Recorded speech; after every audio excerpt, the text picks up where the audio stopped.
Hello दोस्तों, welcome to my YouTube channel study time with Ravi.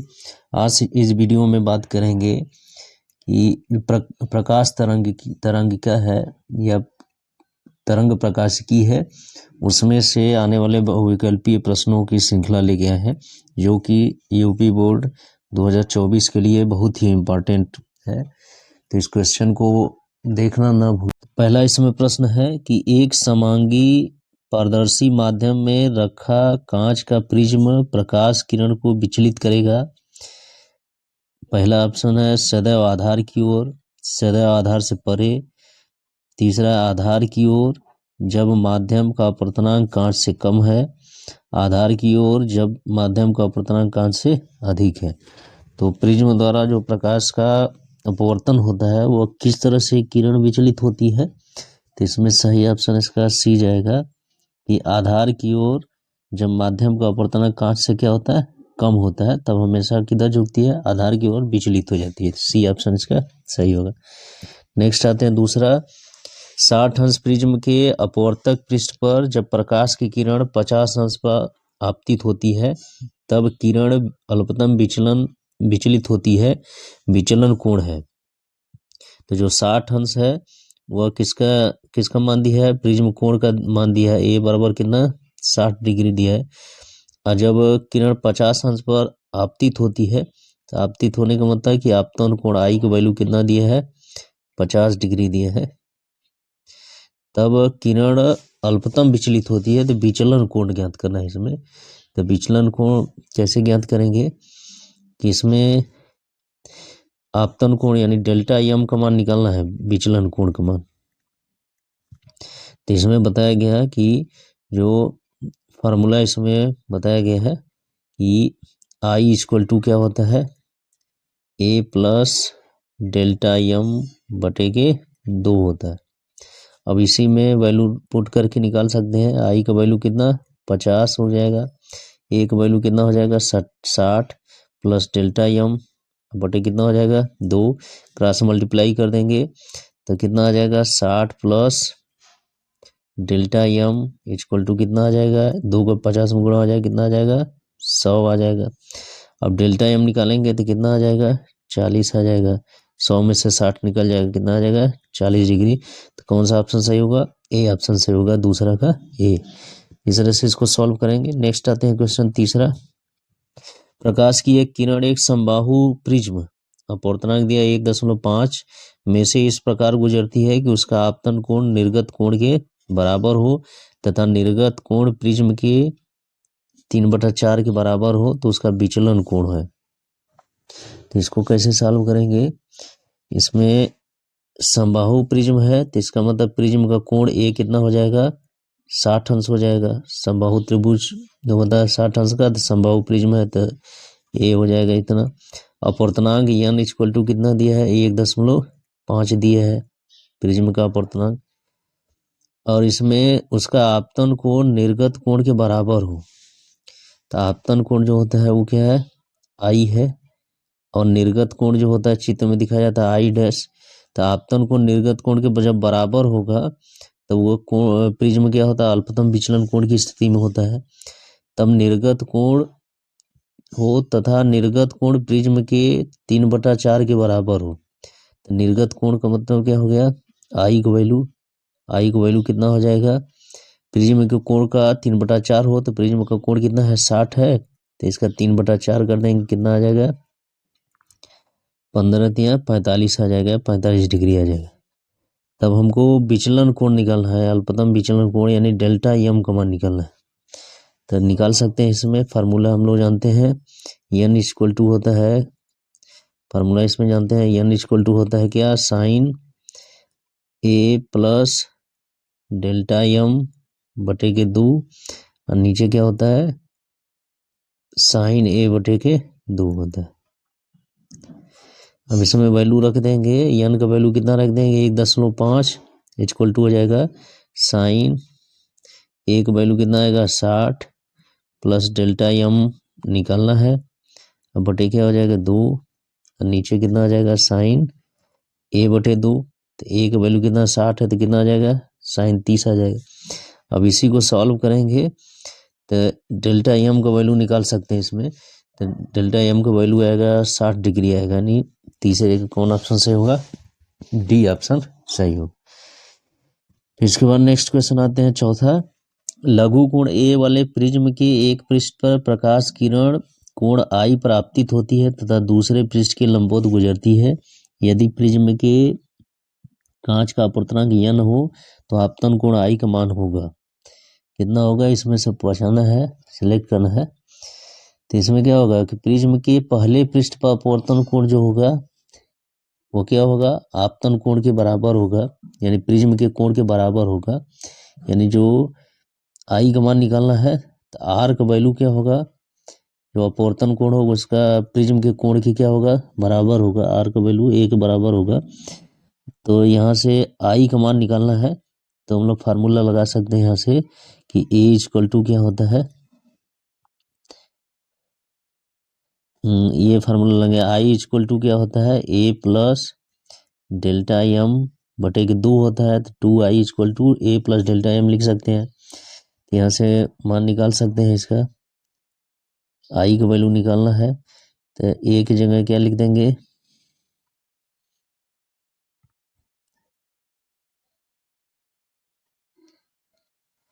इसमें formula लगाने अपवर्तनांक दिए है तो एन वाला फार्मूला लगा देंगे इसमें। तो किस तरह से आएगा देखिए, ये फार्मूला इसमें नहीं लगेगा।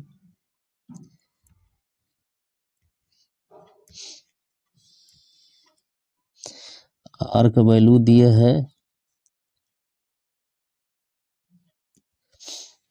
आर का वैल्यू कितना हो जाएगा? ए के बराबर हो जाएगा। और एन का फार्मूला लगाना है, एन इक्वल टू क्या होता है? साइन ए प्लस डेल्टा एम बटे क्या होता है? 2 होता है। अपान कितना हो जाएगा? साइन ए बटे के 2 हो जाएगा। तो इसमें आपतन कोण आई का मान निकालना है तो कितना हो जाएगा? आई का वैल्यू निकालना है तो यहाँ से डेल्टा एम का वैल्यू निकाल के इसमें पुट करेंगे। पतले प्रिज्म के लिए कितना आ जाएगा इसमें?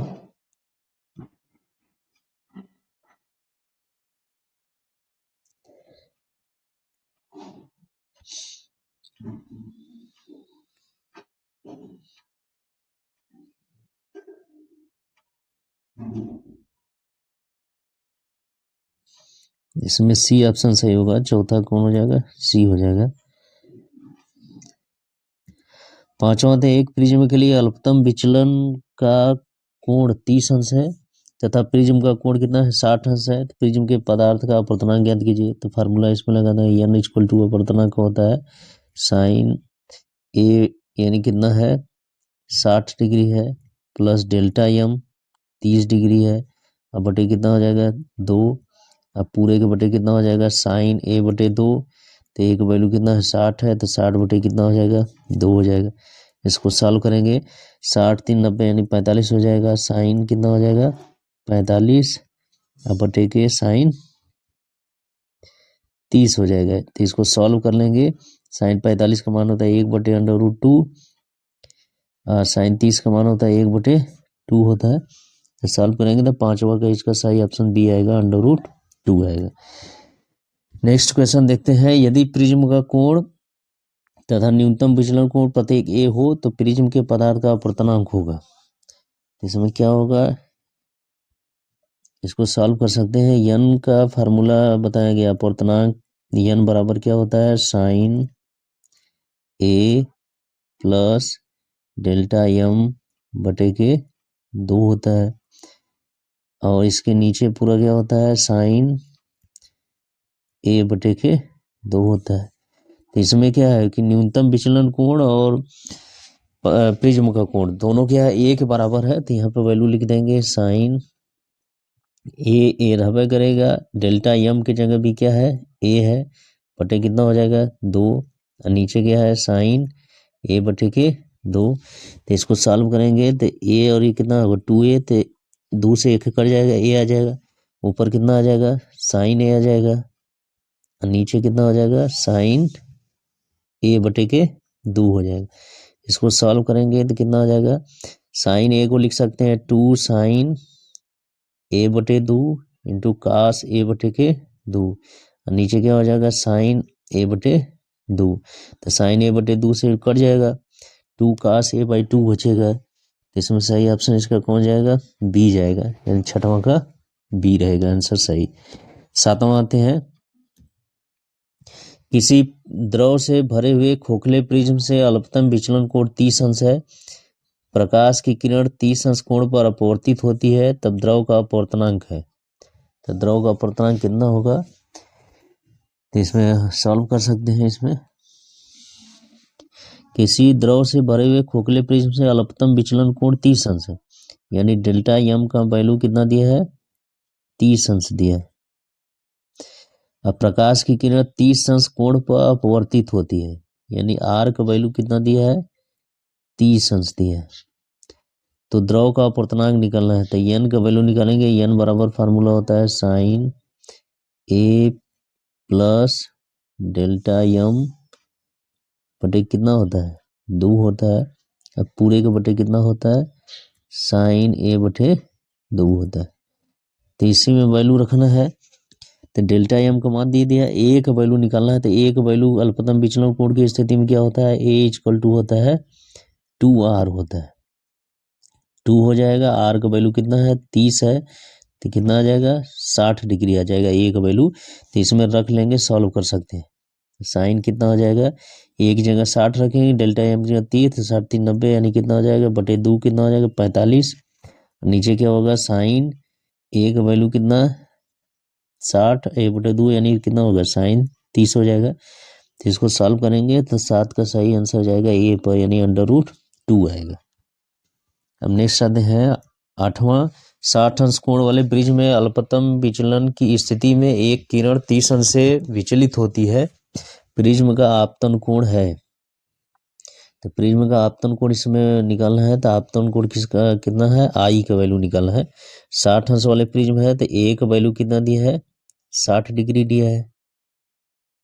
अल्पतम विचलन की स्थिति में किरण 30 अंश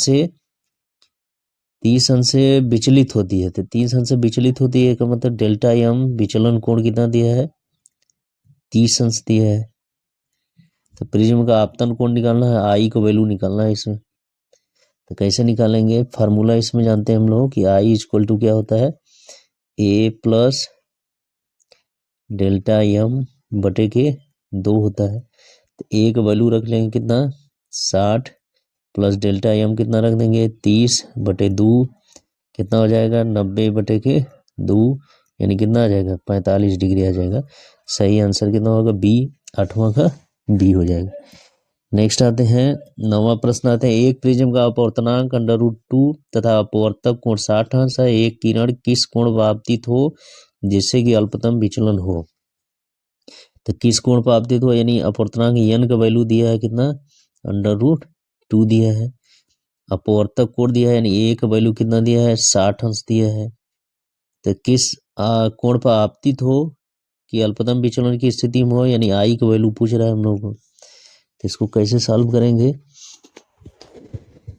अल्पतम विचलन की स्थिति में निकालना है आई का वैल्यू, तो यहाँ से निकल सकता है कितना आएगा,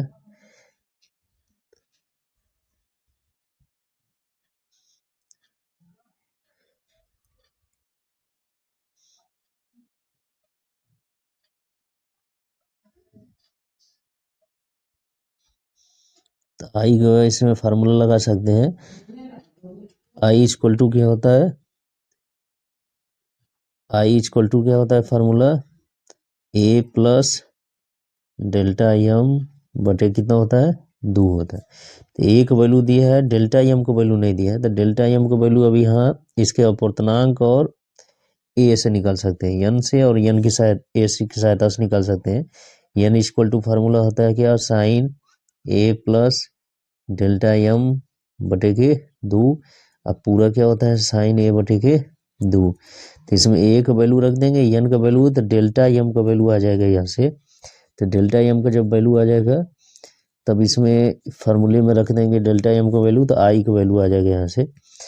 तो इसको सॉल्व करेंगे तो इसका सही आंसर इसमें 45 डिग्री आएगा ना, बी ऑप्शन इसका सही होगा। नेक्स्ट आते हैं 10वां प्रश्न पर, एक समबाहु प्रिज्म के कांच का अपूर्णांक √3 है, प्रिज्म द्वारा अल्पतम विचलन है। तो इसमें अपूर्णांक दिया है, n का वैल्यू √3 दे दिया है, समबाहु प्रिज्म है तो इसका a का वैल्यू कितना आ जाएगा, 60 डिग्री आ जाएगा। तो प्रिज्म का अल्पतम विचलन कोण निकालना है तो फार्मूला या अपूर्णांक वाला लगा के इसमें से सॉल्व कर सकते हैं। तो सही आंसर इसका सी आएगा, 60 डिग्री आएगा। फिर 11 है, 1.5 अपूर्णांक वाले कांच से बने प्रिज्म द्वारा उत्पन्न अल्पतम विचलन कोण प्रिज्म के कोण के बराबर है, तो प्रिज्म का कोण है। तो इसको हल करेंगे, यहाँ से n का वैल्यू दिया है कितना, 1.5 दिया है। बने प्रिज्म द्वारा उत्पन्न अल्पतम विचलन कोण प्रिज्म के कोण के बराबर है, यानी अल्पतम विचलन कोण डेल्टा m इक्वल टू क्या है, a के बराबर है। तो प्रिज्म का कोण है यानी a का वैल्यू हम लोग को निकालना है। तो कैसे सॉल्व करेंगे इसको, फार्मूला वही अपूर्णांक n इक्वल टू क्या लगाएंगे, sine a plus delta m बटे के 2 और इसके नीचे कितना हो गया, साइन a बटे के 2। तो n का वैल्यू कितना रखना है, 1.5 रखना है, बराबर हो जाएगा sine a plus delta m। तो a की जगह भी a रखेंगे, डेल्टा m की जगह भी a रखेंगे, तो कितना हो जाएगा, साइन a हो जाएगा ऊपर और नीचे कितना हो जाएगा, साइन a बटे के 2 हो जाएगा। इसको सॉल्व करेंगे तो ये साइन a को लिख सकते हैं 2 साइन a, कास से लिख सकते हैं 2 sign a/2 into cos a/2, तो साइन a/2 कट जाएगा तो कितना आ जाएगा, 2 कास a/2। यहाँ कास a/2 का वैल्यू निकालेंगे तो कितना आ जाएगा, 2 इसमें भाग में चला जाएगा, 0.75 आएगा। तो कास a/2 बराबर कितना आ जाएगा, 0.75 आ जाएगा। तो 0.75 का वैल्यू निकालना है, इतना है, कास 41 है, यानी a/2 बराबर कितना आ जाएगा, 41 डिग्री आ जाएगा। तो a का वैल्यू कितना आ जाएगा, 82 आ जाएगा, यानी डी ऑप्शन इसका सही होगा, 11 का डी ऑप्शन सही होगा। नेक्स्ट आते हैं 12वां प्रश्न पर, एक समबाहु प्रिज्म अल्पतम विचलन की स्थिति में है, यदि आपतन कोण प्रिज्म के कोण का 4/5 गुना हो तो अल्पतम विचलन कोण होगा। समबाहु प्रिज्म है तो एक वैल्यू कितना आएगा, 60 डिग्री आएगा। अल्पतम विचलन कोण की स्थिति में आपतन कोण आई जो है वो प्रिज्म कोण का कितना है, 4/5 है, यानी ए का कितना होगा, 4/5, यानी ए गुणे कितना हो जाएगा, 4/5। तो विचलन कोण ज्ञात करें, तो विचलन कोण निकालने के लिए फार्मूला यहाँ निकाल सकते हैं, आपतन कोण आई इक्वल टू फार्मूला होता है a प्लस डेल्टा m बटे के 2।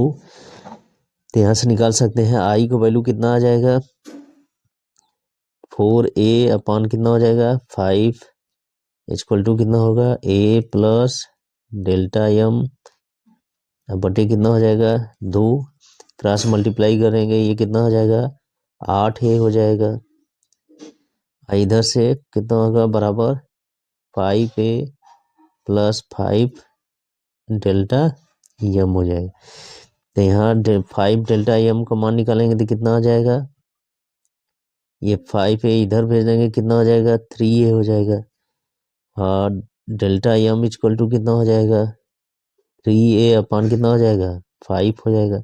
a का वैल्यू कितना रखना है, 60 डिग्री, तो 60 रखेंगे तो यहाँ कितना आ जाएगा, डेल्टा m का वैल्यू कितना आ जाएगा, 45 आ जाएगा, यानी 12 का कितना आ जाएगा, 36 आ जाएगा ना। a का वैल्यू 60 रखेंगे तो 14 36 आ जाएगा, यानी 12 का कौन सा आंसर सही होगा, डी, यानी 36 डिग्री होगा। इसको सॉल्व करेंगे तो आ जाएगा इसमें। नेक्स्ट आते हैं 13वां प्रश्न में, प्रिज्म के अल्पतम विचलन कोण का मान निर्भर करता है केवल प्रिज्म कोण पर, प्रिज्म कोण और अपूर्णांक पर, केवल अपूर्णांक पर, इनमें से किसी पर नहीं।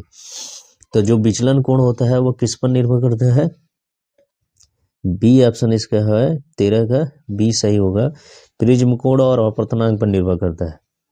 क्योंकि इस फार्मूले में बताया ना कि n इक्वल टू क्या होता है, साइन ए प्लस डेल्टा यम बटे कितना 2, अब पूरे के बटे कितना साइन ए बटे 2। तो ये जो डेल्टा यम है यहाँ पर देखेंगे डेल्टा यम है तो ये किस पर निर्भर करेगा, अपवर्तनांक पर भी निर्भर करेगा, और यहाँ ए जो है अपवर्तक कोण है या प्रिज्म कोण है इस पर भी निर्भर करेगा। तो इस तरह से कौन सा ऑप्शन सही होगा, बी वाला ऑप्शन सही होगा। नेक्स्ट आते हैं 14वां प्रश्न इसमें, एक पतले प्रिज्म द्वारा उत्पन्न विचलन कोण निम्नलिखित में से किस पर निर्भर नहीं करता है। प्रिज्म के पदार्थ के अपवर्तनांक n पर, प्रिज्म के कोण a पर, माध्यम जिसमें प्रिज्म रखा है आपतन कोण I पर। तो निर्भर नहीं करता है, विचलन कोण निर्भर नहीं करता है। तो इसमें कौन सा सही ऑप्शन होगा, इसमें डी होगा, आपतन कोण I पर निर्भर नहीं करता है, जबकि माध्यम पर निर्भर करता है, कोण A पर निर्भर करता है, अपवर्तनांक पर निर्भर करता है, I पर निर्भर नहीं करता है, इसलिए डी ऑप्शन इसका सही होगा। फिर इसके बाद नेक्स्ट क्वेश्चन आते हैं 15वां, क्राउन कांच की विक्षेपण क्षमता 0.015 है। यदि क्राउन कांच प्रिज्म 0.616 का कोणीय विक्षेपण उत्पन्न करता है तो औसत विचलन कोण होगा 20 डिग्री, 40 डिग्री, 60 डिग्री और 30 डिग्री। तो इसमें विक्षेपण क्षमता यानी ओमेगा का वैल्यू दिया है कितना 0.0154 दिया है। क्राउन कांच के लिए प्रिज्म का कोणीय विक्षेपण उत्पन्न करता है, क्राउन कांच प्रिज्म का कितना कोणीय विक्षेपण उत्पन्न करता है इतना। तो ये किसका वैल्यू दिया है, तो कोणीय विक्षेपण का मतलब क्या होता है कि जो बैगनी रंग और लाल रंग के लिए विचलन कोण का अंतर delta V minus delta R, इसका वैल्यू दिया है कितना 0.616 दिया है। तो हमको पूछ रहा है तो औसत विचलन कोण ज्ञात कीजिए। तो औसत विचलन कोण किसके लिए होता है, पीले प्रकाश के लिए होता है, यानी डेल्टा Y का वैल्यू पूछ रहा है। और ये जो सवाल है इसमें अप्रत्यक्ष रूप से पूछा गया है, औसत विचलन कोण ये नहीं पूछा गया है कि पीले प्रकाश के लिए विचलन कोण कितना है। और इसमें जो कोणीय विक्षेपण दिया है ये सीधे ये नहीं दिया है कि बैगनी और लाल रंग के लिए विचलन का अंतर कितना दे, बस ये दे दिया है कि कोणीय विक्षेपण उत्पन्न करता है, एक मतलब इन्हीं रंगों के बीच के विचलन कोण का अंतर होता है। तो यहाँ से फार्मूला हम लोग जानते हैं omega equal to delta V minus delta R अपान क्या डेल्टा Y। तो इसमें वैल्यू पुट करके निकाल सकते हैं इसमें। तो हमको किसका वैल्यू निकालना है डेल्टा Y का, तो डेल्टा Y इक्वल टू कितना आ जाएगा delta V minus delta R अपान क्या हो जाएगा ओमेगा। इसमें वैल्यू रख देंगे 0.616 अपान ओमेगा का वैल्यू 0.0154। इसको सॉल्व करेंगे तो इसका सही आंसर इसमें आएगा 40 डिग्री आएगा, यानी बी ऑप्शन इसका सही होगा।